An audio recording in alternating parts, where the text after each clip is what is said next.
మీకు చికెన్ బిర్యానీ ఎలా చేయాలో చూపిస్తానండి. ఒక 1.5 కేజీ చికెన్‌కి నేను ఇప్పుడు చూపిస్తున్నాను. దానిలో శుభ్రంగా కడుక్కొని పసుపు, ఒక టేబుల్ స్పూన్ పసుపు అండ్ ఉప్పు, 1.5 స్పూను ఉప్పు వేసుకోవాలి. అంటే మీ రుచికి సరిపడా వేసుకోండి. తర్వాత కొంచెం కారం ఎంత తీసుకోవాలంటే ఒక 3 టేబుల్ స్పూన్స్ తీసుకోవాలి. అంటే మీకు రుచికి సరిపడా వేసుకోండి. నేనైతే 3.5 స్పూన్స్ వేసాను. వేసి తర్వాత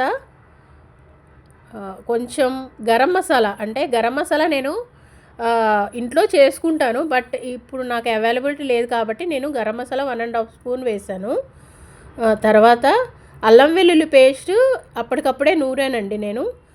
1.5 స్పూను ఆర్ 2 స్పూన్స్ వేసుకోవచ్చు. తర్వాత హాఫ్ నిమ్మ చెక్క తీసుకొని చక్కగా పిండేసుకోండి దానిలోనే.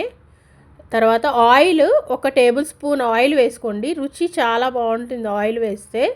తర్వాత పెరుగు, పచ్చిమిర్చి, షాజీరా, ఇంకా మేతి, కసూరి మేతి ఉంటుంది కదా, అది వేసుకొని అన్నీ కలిపేసుకోవాలి. మిక్స్ చేసుకున్న తర్వాత శుభ్రంగా మిక్స్ చేసుకోండి. తర్వాత నేను ఇది ఫ్రిడ్జ్లో పెడతాను.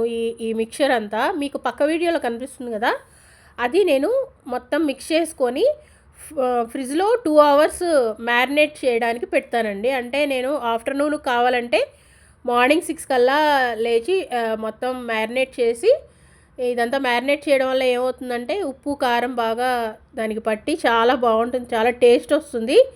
ఇది నేను ఇప్పుడు ఫ్రిడ్జ్లో పెట్టాను. నెక్స్ట్ ఉల్లిపాయలు సన్నగా తరుక్కొని దాన్ని ఇలా ప్రెస్ చేసి ఏంటంటే సన్న ముక్కలుగా అయిపోతాయి అన్నమాట. సన్న ముక్కలుగా అయిపోయిన తర్వాత దీన్ని మనం ఫ్రై చేసుకోవాలి. కొంచెం డీప్ ఫ్రైయే చేసుకోవాలి. చూసారా, ఇలాగా ఆయిల్ ఫ్రై అయ్యాక డీప్ ఫ్రై చేసుకున్న తర్వాత కొంచెం గోల్డెన్లో మారుతాయి. గోల్డెన్ మారిన తర్వాత తీసేసి పక్కన పెట్టుకున్నాక తర్వాత రైస్, మనకి ఏ రైస్ కావాలో ఆ రైస్ గంట సేపు నానపెట్టుకోవాలి. ఒక స్టవ్ పైనేమో వాటరు, ఇంకో స్టవ్ పైన చికెన్ కర్రీ అంటే బిర్యానీకి కర్రీ మొత్తం ఫ్రై కొంచెం లైట్గా ఉడికించుకుంటాము. ఇప్పుడు ఆయిల్ వేస్తున్నాను చూడండి. ఆయిల్ వేసేలోపు మళ్ళీ ఈ పక్కన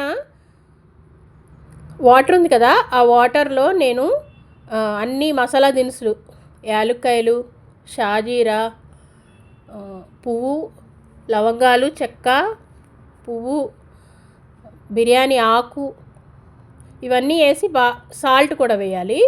సాల్ట్ ఏంటంటే కొంచెం ఎక్కువే పడుతుందండి. టేస్ట్ చూసుకోండి, కొంచెం ఉప్పుగా ఉండాలి వాటర్. అయిన తర్వాత ఈ ఆయిల్లో నేను కొంచెం ఫ్రై అయిన దానిలో నేను ఈ చికెన్ కొంచెం ఉడకపెట్టుకుంటాను అనమాట. లైట్గా ఉడకపెట్టుకున్న తర్వాత ఈ వాటర్ మరిగేదాకా చూడాలి. దానిలో కొంచెం నిమ్మరసం కూడా పిండుతున్నాను, ఎందుకంటే కొంచెం